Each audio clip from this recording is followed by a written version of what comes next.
From Yuval Noah Harari, Sapiens, A Brief History of Humankind, in Defense of Open Society. People continue to conduct a heroic struggle against racism without noticing that the battlefront has shifted and that the place of racism in imperial ideology has now been replaced by culturalism. There is no such word, but it's about time we coined it.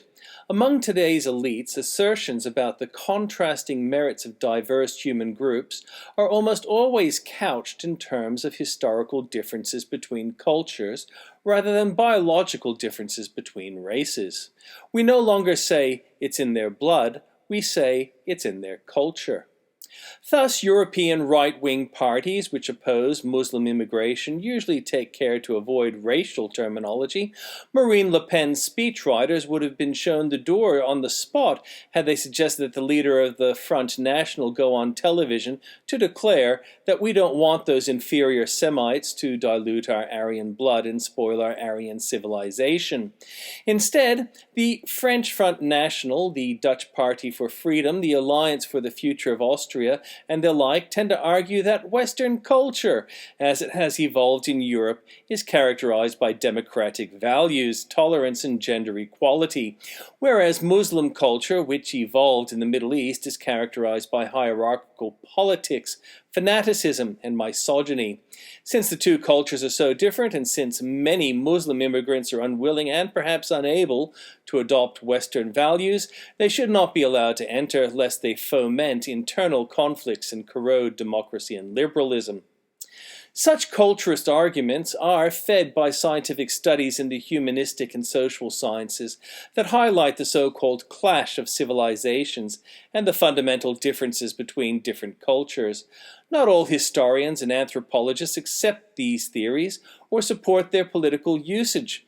But whereas biologists today have an easy time disavowing racism, simply explaining that the biological differences between present-day human populations are trivial, it is harder for historians and anthropologists to disavow culturalism. After all, if the differences between cultures are trivial, why would we pay historians and anthropologists to study them? Karl Popper, in The Open Society and Its Enemies, says, "The abandonment of the rationalist attitude, of the respect for reason and argument, and the other fellow's point of view, the stress upon the deeper layers of human nature, all this must lead to the view that thought is merely a somewhat superficial manifestation of what lies within these irrational depths. It must nearly always, I believe, produce an attitude which considers the person of the thinker instead of the thought. It must produce the belief that we think with our blood, or with our national heritage, or with our class. This view may be represented in a materialistic form or in a highly spiritual fashion. The idea that we think with our race may perhaps be replaced by the idea of elect or inspired souls who think by God's grace. I refuse on moral grounds to be impressed by these differences, for the decisive similarity between all these intellectually immodest views is that they do not judge a thought on its own merits.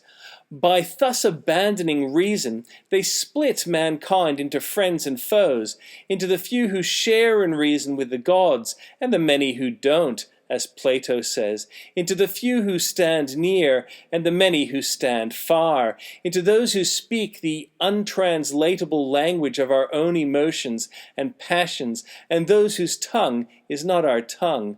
Once we have done this, political equalitarianism becomes practically impossible." My comment: Black Lives Matter have a devastating platform of support rooted on semantics and nothing else. That is why they tear down statues of people who oppose slavery, because they don't oppose slavery. The well-defined word, but the undefined bad feeling experienced by those not identifying with a tribe, and that trolls other tribalists. J.W. replies, "BLM is against this culturalism. There's no such thing as reverse racism." I reply, I'm sorry, but their actions speak very loudly and are different to their words.